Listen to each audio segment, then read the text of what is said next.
Good morning students, मैं यश Husaini BSc second year की physics class में आपका स्वागत करता हूं।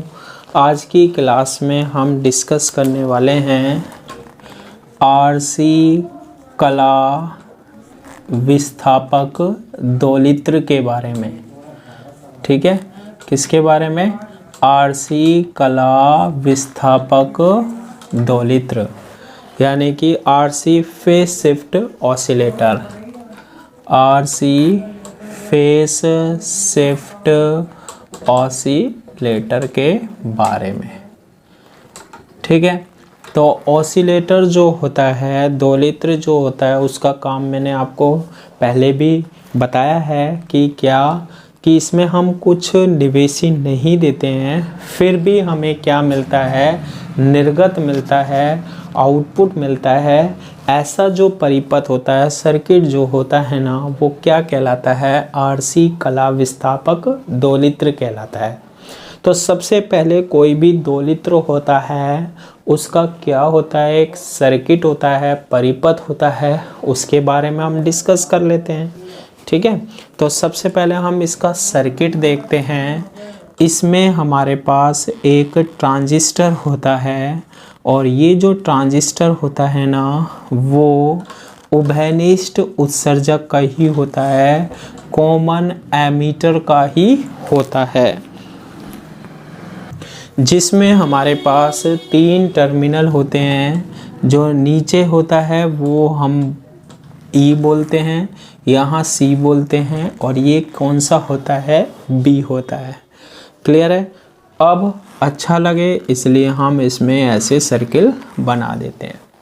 अब देखो, ये जो ट्रांजिस्टर है वो NPN भी हो सकता है और PNP भी हो सकता है। कंडीशन क्या होती है? NPN कैसे होता है, PNP क्या होता है? यदि E से करंट अंदर की ओर जा रही है ना, तो ये है हमारे पास क्या? PNP ट्रांजिस्टर होता है। कौन सा होता है? PNP ट्रांजिस्टर होता है। और बाहर की ओर आती है तो NPN अंदर की ओर जा रही है, इसलिए कौन सा ट्रांजिस्टर है? PNP ट्रांजिस्टर है। क्लियर है? अब देखो, इसमें क्या क्या लगे होते हैं। यहाँ E पर जो E टर्मिनल होता है, इस पर एक हमारे पास प्रतिरोध लगा होता है, रेजिस्टेंस लगा होता है RE, और यहाँ हमारे पास क्या है? ये ग्राउंड है। ग्राउंड का मतलब होता है 0 वोल्ट। इसी के समांतर क्रम में एक संधारित्र लगा होता है, क्या? CE। तो हमने क्या लगा दिया? CE लगा दिया। ऊपर यहाँ पर एक रेजिस्टेंस लगा होता है, एक प्रतिरोध लगा होता है RL, जिसे हम बोलते हैं क्या? Load resistance. ठीक है, लोड प्रतिरोध, जिसके लिए हम आउटपुट लेते हैं वो लोड होता है। यहाँ ऊपर हमने एक सप्लाई दे रखी है -VCC, यानी ये 5 वोल्ट है, -5 वोल्ट है। ये VCC क्यों देते हैं? ताकि C जो है ना, वो किस में चला जाए? पश्च बायस में चला जाए, रिवर्स बायस में चला जाए। पढ़ाया था मैंने, खूब बताया था आपको ना। साथ में यहाँ पर एक प्रतिरोध लगा होता है, यहाँ तार है, एक प्रतिरोध लगा हुआ है, रेजिस्टेंस है, जो कि क्या है? R1 है, और एक रेजिस्टेंस और लगा होता है, R2 है। ठीक है, इस तरीके से जुड़े हुए हैं, और ये किससे जुड़ा है? E से जुड़ा हुआ है। क्लियर है यहाँ तक? यहाँ से हमने क्या ले रखा है? एक तार ले रखा है, और यहाँ पर हमारे पास एक पहले लगा होता है संधारित्र, क्या? C लगा होता है, और फिर लगा होता है हमारे पास क्या? एक प्रतिरोध लगा होता है, क्या? R लगा होता है, और ये इससे क्या होता है? जुड़ा होता है। फिर हमारे पास दूसरा संधारित्र लगा होता है C, और फिर हमारे पास क्या लगा होता है? R लगा होता है। आ गई बात समझ में? एक संधारित्र CR, एक संधारित्र CR, फिर हमारे पास एक तीसरा संधारित्र भी लगा होता है, क्या? C। और यहाँ पर जो रेजिस्टेंस लगा रखा है ना हमने, वो लगा रखा है R' = R माइनस HIE का। और ये हमारे पास हमने कहाँ दे रखा है, ये चीज़ इनपुट में दे रखा है, निवेश में दे रखा है। किसमें दे दिया हमने, निवेश में। यहाँ ध्यान रखना, अब आप क्या होगे, ये R डैश बराबर R माइनस HE, ये देखो होता क्या है, ये R ही होता है, लेकिन जब हम ट्रांजिस्टर में पढ़ते हैं तो निवेशी प्रतिरोध जो होता है ना वो HIE होता है, जब हम H प्राचल परिपथ पढ़ते हैं। तो यहाँ जो R डैश लेते हैं ना वो R माइनस HIE होता है।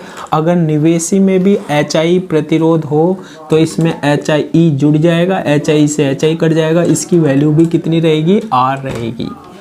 ठीक है, तो हम यहाँ पर कितने का प्रतिरोध लेते हैं, R डैश बराबर R माइनस HI का, क्योंकि जब हम H प्राचल परिपथ पढ़ेंगे ना तो यहाँ पर निवेश में कौन सा प्रतिरोध हो रहा है, बताओ कौन सा हो रहा है, ये निवेश वाला HI।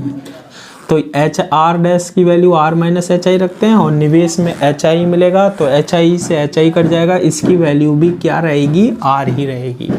तो इस तरीके का हम कॉम्बिनेशन करते हैं, सर्किट बनाते हैं। आप याद रख लेना कि R डैश जो होता है ना वो R माइनस HI के इक्वल होता है। और ये जो सर्किट है हमारे पास, ये कौन सा सर्किट होता है, RC फेज शिफ्ट ऑसिलेटर का होता है। ये भी हमारा एक तरीके का क्या है, दोलित्र है, ऑसिलेटर होता है।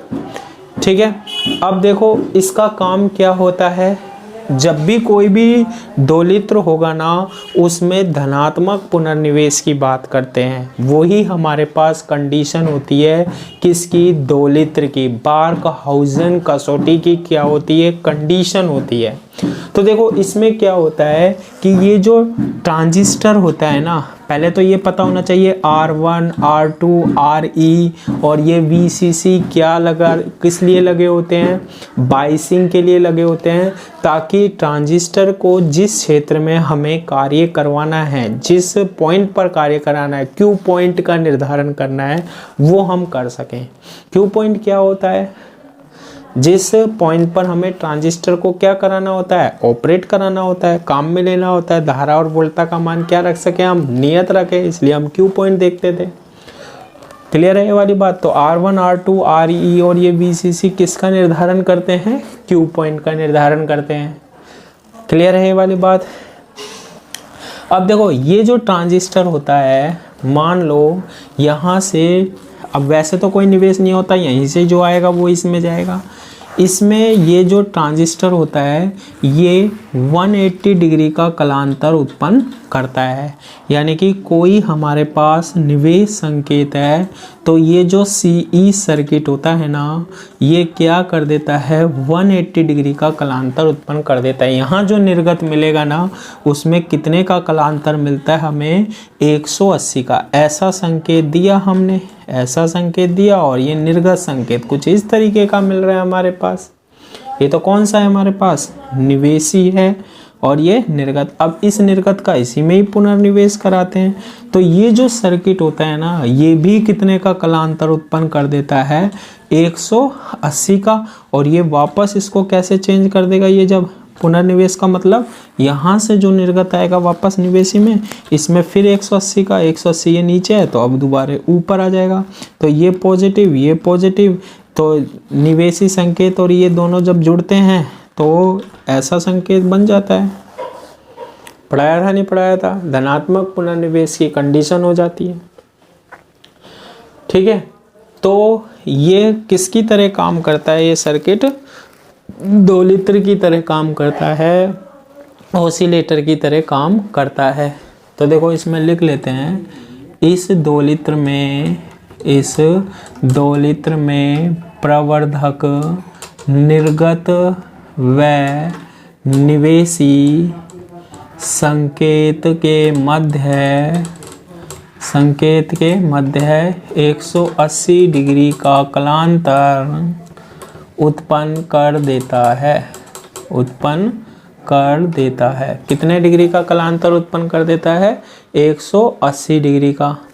अब कंडीशन क्या होती है, धनात्मक पुनर्निवेश के लिए, क्योंकि हमारे पास जब धनात्मक पुनर्निवेश होगा, बार्कहाउज़ेन कसौटी में पढ़ा था, तभी हमारे पास 2 लीटर की कंडीशन लगेगी हमारे पास।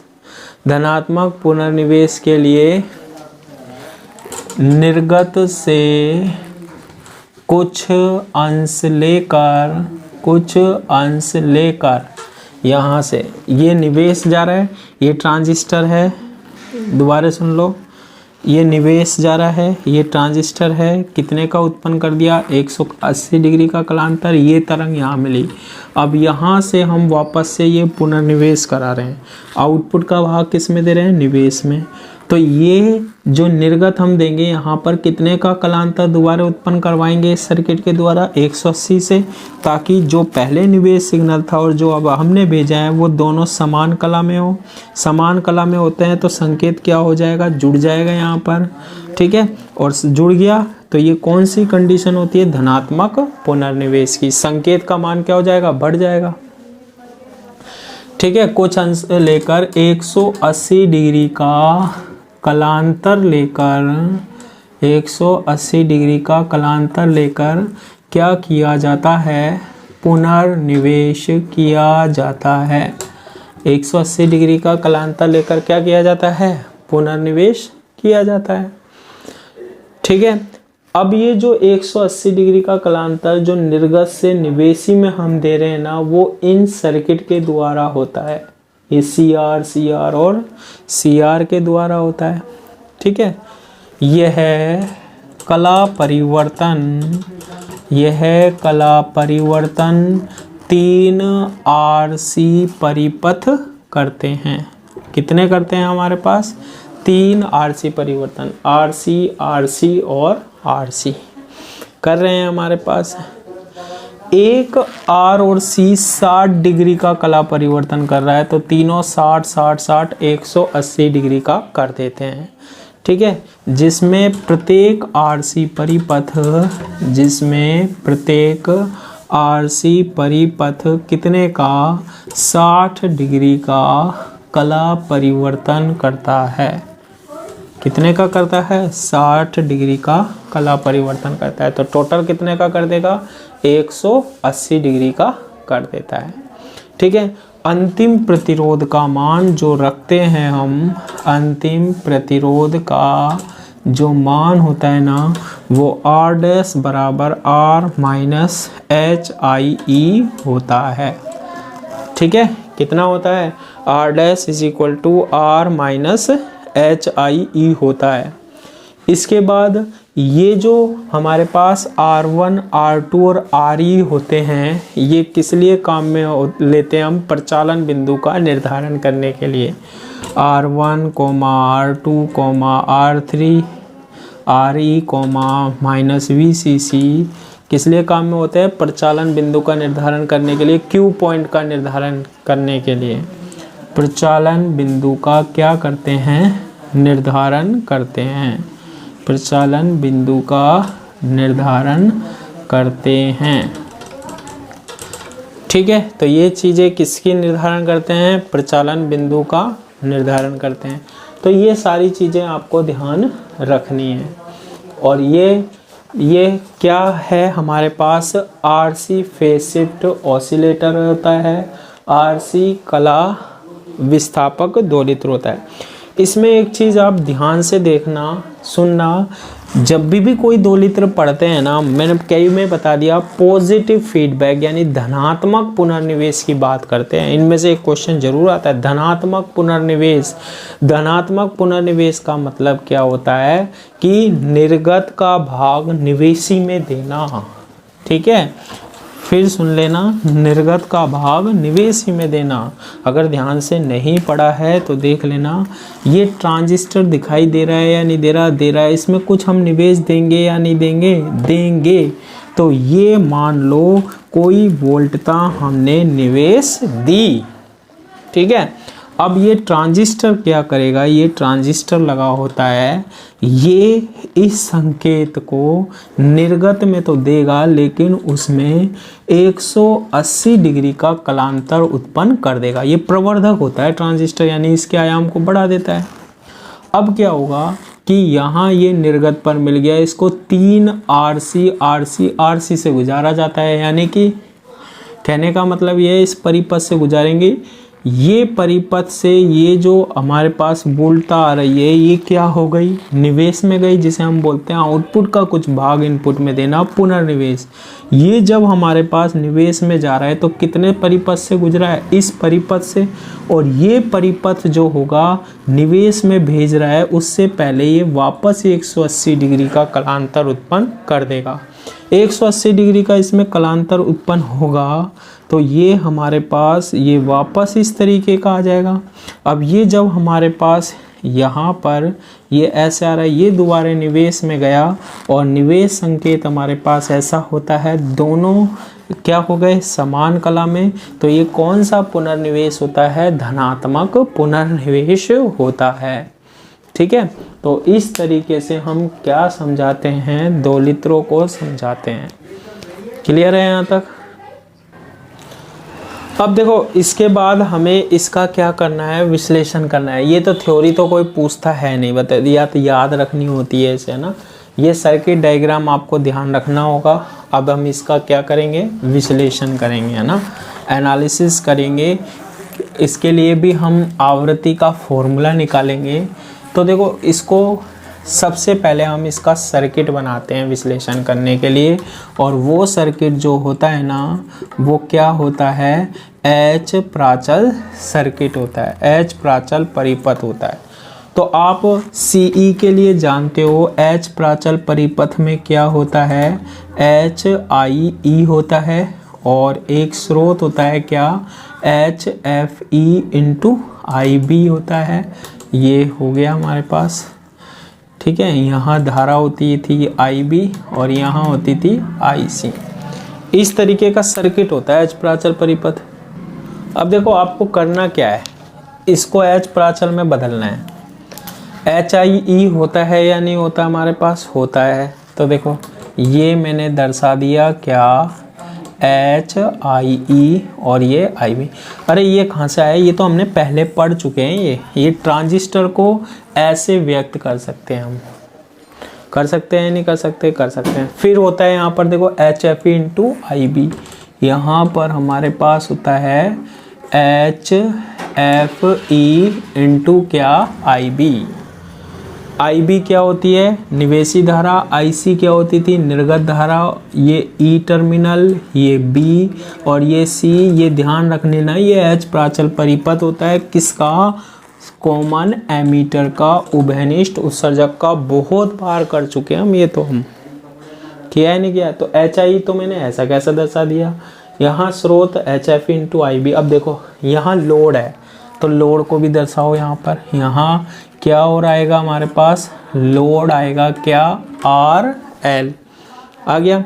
लोड के बाद आप देखो इसमें 3 CR और CR है। ये ट्रांजिस्टर का काम खत्म।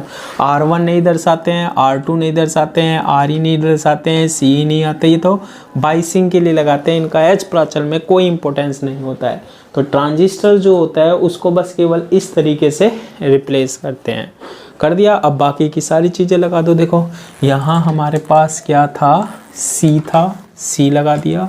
फिर हमारे पास क्या है, R है, R लगा दिया। फिर हमारे पास क्या है, C है। फिर हमारे पास क्या है, R है, तो हमने क्या लगा दिया, R लगा दिया। फिर हमारे पास क्या है, C है, तो हमने क्या लगा दिया, C लगा दिया। फिर हमारे पास क्या है, R डैश है, तो यहाँ पर हमने क्या लगा दिया, R डैश लगा दिया। अब देखो ये R डैश जो है ये कहाँ जा रहा है हमारे पास, ये जा रहा है निवेश में, जा रहा है ना निवेश में। तो देखो इसको तो हम ऐसे जोड़ देते हैं। अब ये R डैश को मैं ऐसे ले जाकर और इस HI में जोड़ूंगा तो बड़ा कॉम्प्लिकेटेड सर्किट हो जाएगा, हार्ड सर्किट हो जाएगा। तो मैं यहीं पर क्या लगा देता हूँ, यहीं पर क्या लगा दिया, HIE, और इसको मैंने क्या कर दिया, जोड़ दिया। और ये ग्राउंड होता है, ये ग्राउंड कर दिया। अब देखो इसमें कितने बन रहे हैं, 1 बंद परिपथ, 2 बंद परिपथ और 3 बंद परिपथ। अब विश्लेषण करने का अपना अपना तरीका होता है। हम 1, 2 और 3 बंद परिपथ देख लेते हैं, है ना, देख लिया।